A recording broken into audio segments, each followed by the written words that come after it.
Main man, made man here. Y'all know how I get down. We talking boxing, man. What's goody, man? What's up, fight fans off the early morning? Yes, Lord, man. Up with y'all real quick for a quick second, man. You know, just wanted to kind of chat it up about this Anthony Joshua situation. You know, why it's still fresh on everybody's minds.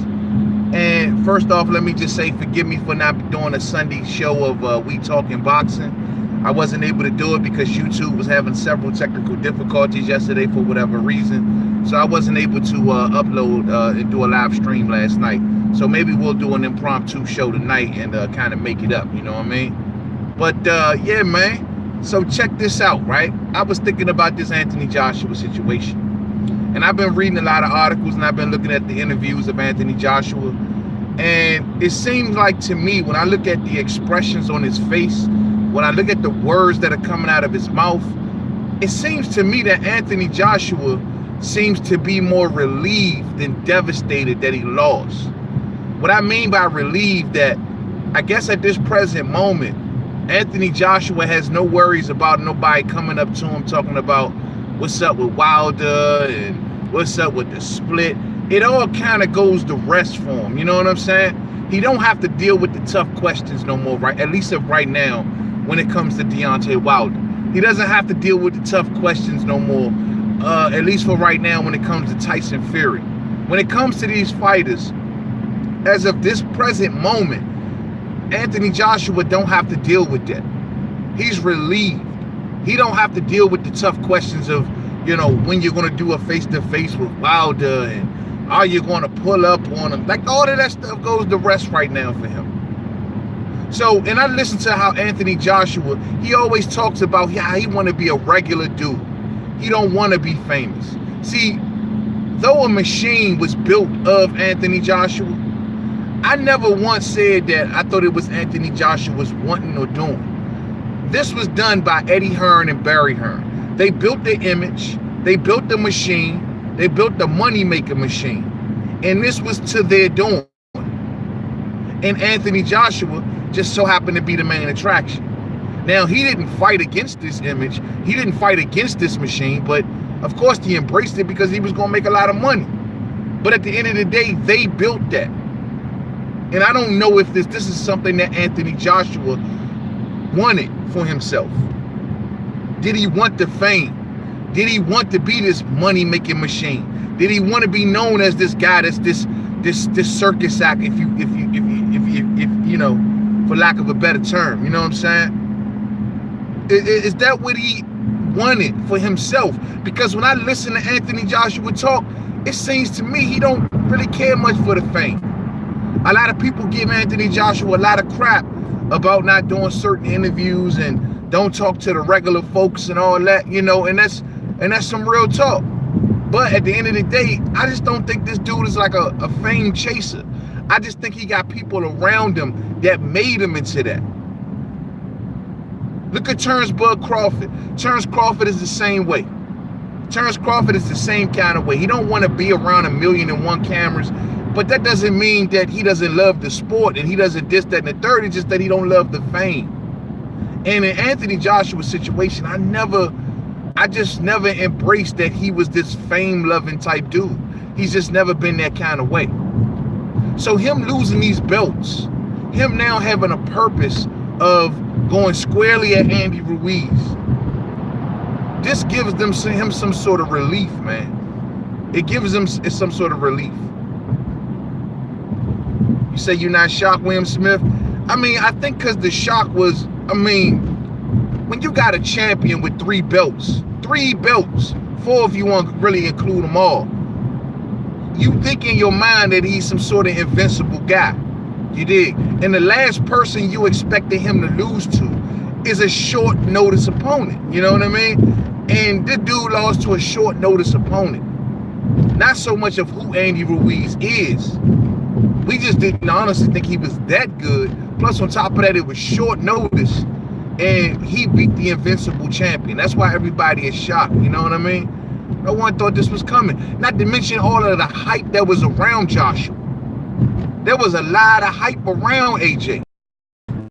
as a shock to a lot of people because of the hype level. It was a lot of hype. You can't take that away from the situation. A hell of a lot of hype, you know? So I think that yeah, man, sorry about that. But yeah, man. But you know, I never thought that Anthony Joshua was the one, truth be told, that was a fame whore. And I never thought that. So I honestly think him losing these belts makes him relieved. He get to sleep comfortably tonight. I mean, yeah, he may be a little hurt. He lost his belts. He lost a little bit of prestige, but he don't have to worry about the media hounding him no more about Wilder. He don't have to worry about nobody pressuring him right now to accept the fight and accept these terms. It all goes to rest. It all goes to rest for Anthony Joshua. So I don't know, man. I don't know. Now they're talking about this rematch.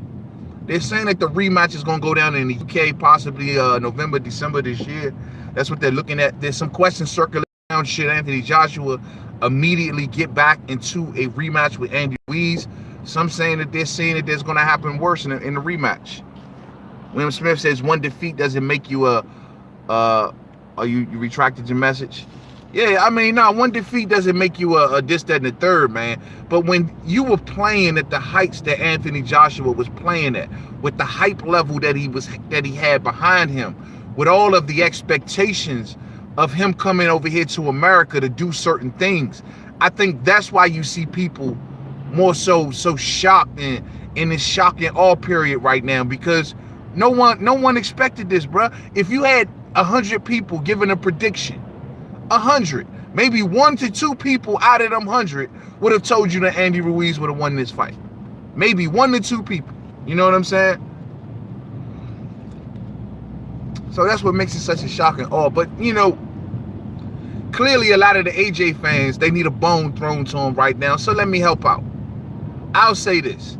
Look, man, your man AJ is not a bad fighter. He's not a bad fighter, okay? A little robotic. He got some stamina issues. I don't think he is nearly as good as as the machine propped him up to be. He's not a bad fighter, though. You know what I'm saying? I still think, and I've said this for a long time, I've always thought that he was still learning on the job. Like, there's still things that AJ still needs to work on. And being truth be told, he rose so fast. The machine was put behind him so fast. Everybody, all the UK fans, oh, look what he did in 16 fights. Oh, look what he did in 20 fights. Yo, man, you got to grow. You got to grow. He did it so fast that it could be argued that he's still learning on the job.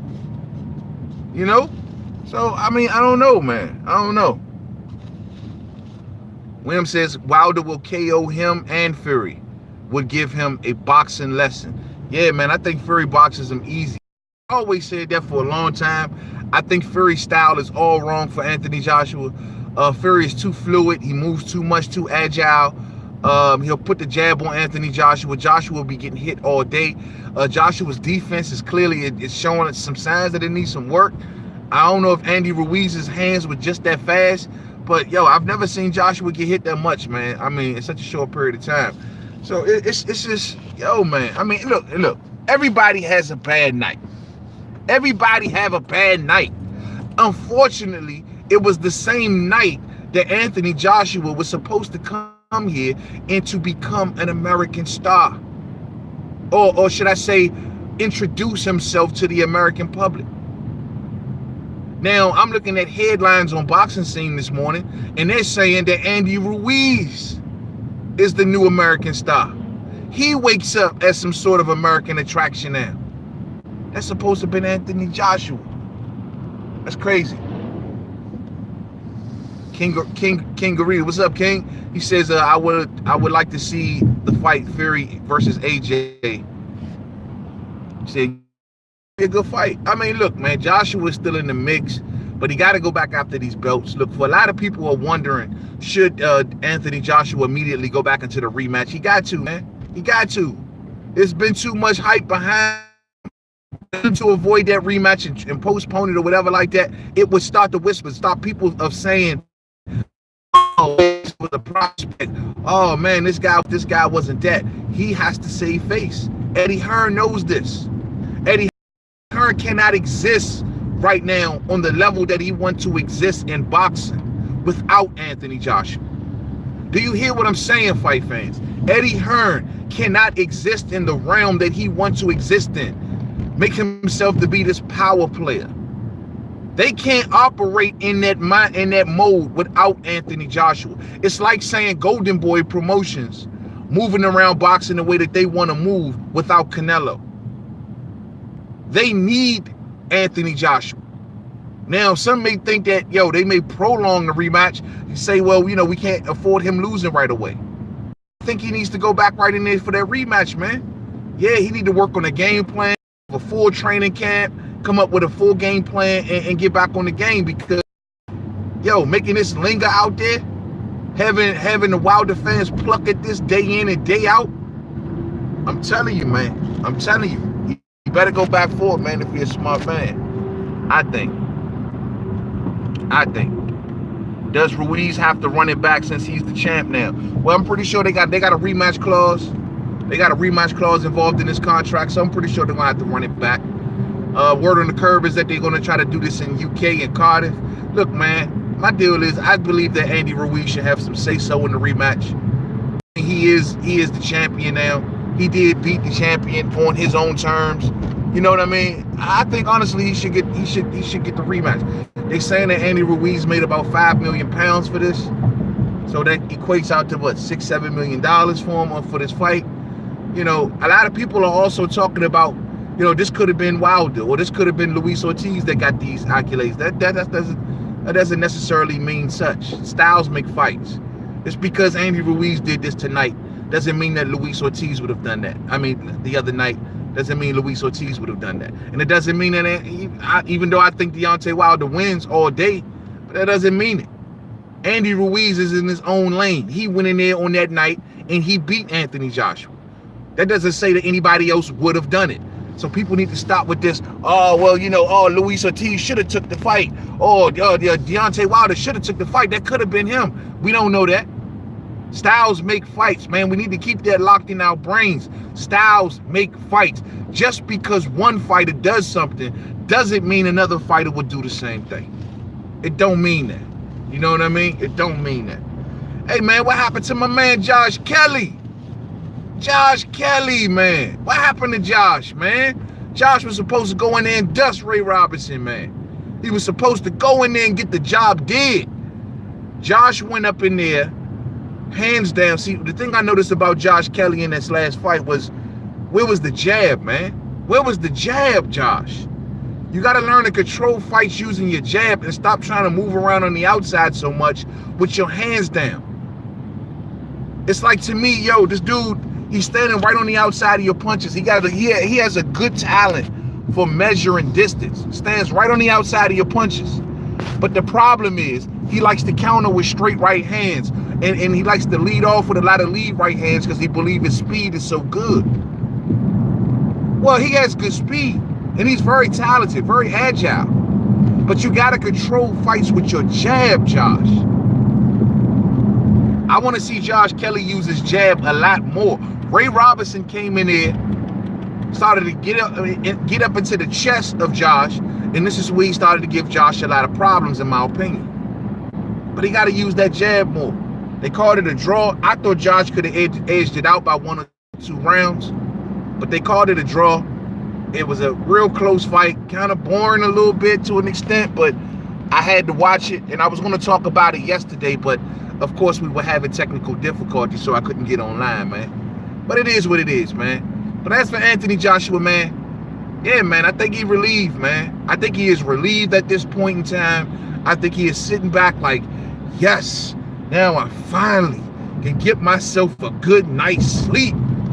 Finally. You know what I'm saying? P. Newell, what's up, fam? What's up with you, man? Top of the morning, man. Josh Kelly is a good boxer. Yeah, Josh Kelly is a very good boxer. But Josh got to get out of this habit of keeping his hands down all the time, man. He needs to get that up out of his system and stand right on, he likes to stand right on the side of your punches. Measures distance very good. Good speed, no doubt about it. But got to incorporate a jab, man. He has to incorporate that jab. Control the pace. Control your opponent. You're putting that jab on him. Not those lead right hands ain't gonna always work. You know what I mean? And those counter right hands, he got good speed, really good head movement. He got the fundamentals down pat, man. But yo, you got to use your jab more, bro. You got to. If he would have put the jab on Ray Robinson, that way making Ray Robinson trying to commit over the jab, he would have had him all day, man. He is just way too fast. Way too fast. Now Ray Robinson is coming off 2 draws in which he thought he won. You know, he thought he beat Kavalauskas, and he thought he beat Josh Kelly. And Ray Robinson has been getting the short end of the stick, man. That's what happens when you go up in a lot of these backyards, man. But you know, Ray Robinson has been getting the short end of the stick. I mean, it is what it is. Ray Robinson is a tough opponent for a lot of people, man. He's a crafty veteran. He's seen a lot of styles. He's balls to the wall kind of fighter. He's a tough test for anybody. Some of you even wonder, was this a proper step up for Josh Kelly? Was it not too early? Or no?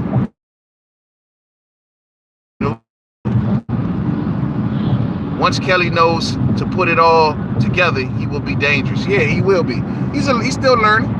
He's still a work in progress. Yeah, well, I mean, once he get it all working and get it all clicking, he get that jab working, and he got a good jab. He actually has a very, very good jab. You know what I mean? Once he gets that jab clicking and that footwork going, I'm telling you, he's gonna be a problem for a lot of opponents. His speed right now is always good. You know, he can fight in the style that he is fighting right now because he is young, and his legs are still under him. There's gonna come a point in his career where his legs are not gonna be moving like that no more, and he's gonna have to adjust. Look at Sergio Martinez. Sergio Martinez, one of my favorite fighters of all time. Sergio was a great fighter until his legs went. He fought similar to what Josh Kelly fights right now. Moves around on the outside, always using his movement, keeping his hands down, and very fast hands. But Sergio Martinez eventually broke down, and he couldn't adjust. So that's what I don't want to see that happen to Josh Kelly. Josh is still young, where he can get away with that moving with his hands down, but he needs to keep that jab up, and he needs to stop putting his hands up a lot more, man. But he's still my man, still my main man, and I look forward to always seeing him fight all day. All day. Miss Boxing, good morning, Miss Boxing. Good morning to you as well. Good morning to you as well. When you get older, the legs go and you have to quit. Exactly. And that's the thing with Josh Kelly, man. Those legs will go. Those legs will go. If they do, he's going to need a plan B to fall back on, man. He's going to need a plan B. Hey, good morning, Brian. Good morning, Brian. But like I was telling everybody earlier, for everybody that's just kind of rolling in, yo, man, what I was saying earlier was that I believe that Anthony Joshua is more relieved than devastated after losing those belts, because now he does not have to face the pressure, the constant pressure of Deontay Wilder questions. He can sleep good at night. You know, the machine that was built around him by Eddie and Barry Hearn, you know, that machine now gets to get some rest. He looks vulnerable. He looks regular. He doesn't look elite. He doesn't have to face those questions right now. And the last 2-3 years, all Anthony Joshua has been dealing with is questions about Fury, questions about Wilder, and he don't got to deal with that no more. He get to sleep tight, you know, in his non-elite slumber. You dig? That's what he gets to do. You have to have your plan B, and that's how you win. All day, P-Newell. All day. Brian Doyle says no excuses, but Joshua was not the same guy that night. You know, they said, I seen some articles about him looking at his trainer asking, like, why am I feeling this way or something like that. I don't know, man. I mean, look, man, we ain't going to make no excuses. It was Andy Ruiz's night. He was the better man that night. I don't know what Joshua's issues was. It wasn't a time change because he was over here for the last few months. So that's not no excuse. It just wasn't his night, man. It just wasn't his night. It wasn't, he was the same guy. He was the same exact guy. It just wasn't his night. He got clocked with a temple shot, bruh. A temple shot is a hard shot to recover from. Do you understand? Your legs are gone. Your reflexes are off. It was a hard shot for him to recover from. No doubt about it. But he was the same guy, bruh. He was the same guy. But he's relieved now. He don't have stress of the world on his back no more. He don't have to worry about being this famous boxer. I don't think AJ likes the fame. I'm telling y'all, man. I don't think that's his game, Joe.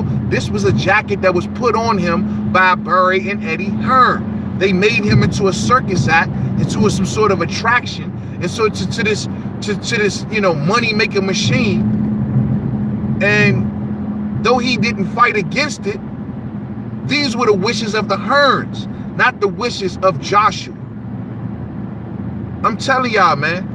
When I look at Joshua's face, when I see him talking, I don't see him just sitting back like, oh my goodness, I lost my titles. You don't see him in the middle of the ring, hunched over crying. You don't see him in his corner sobbing. You don't see that. You see a look of relief. You see a look of, thank God this is over. You saw it when he lost the titles. Like when he was in the corner and the ref was trying to give him like a chance to kind of get himself together. You saw the body language. He didn't want it no more. At that moment, he started to realize, I don't want this shit right now, man. I don't want it. I'm tired of dealing with these Wilder questions. I'm tired of waking up every day and got half of the world calling me a coward. I'm sick of it. I'm sick of it. And so he gave him up. He gave him up. And now he is relieved. Now he is in his bed, sleeping tight. Now he'll wake up today and get to spend some of his money and finally get to see the sunshine without having to deal with the words Deontay Wilder. That's what AJ is going through right now. Y'all think he's devastated. He's not devastated.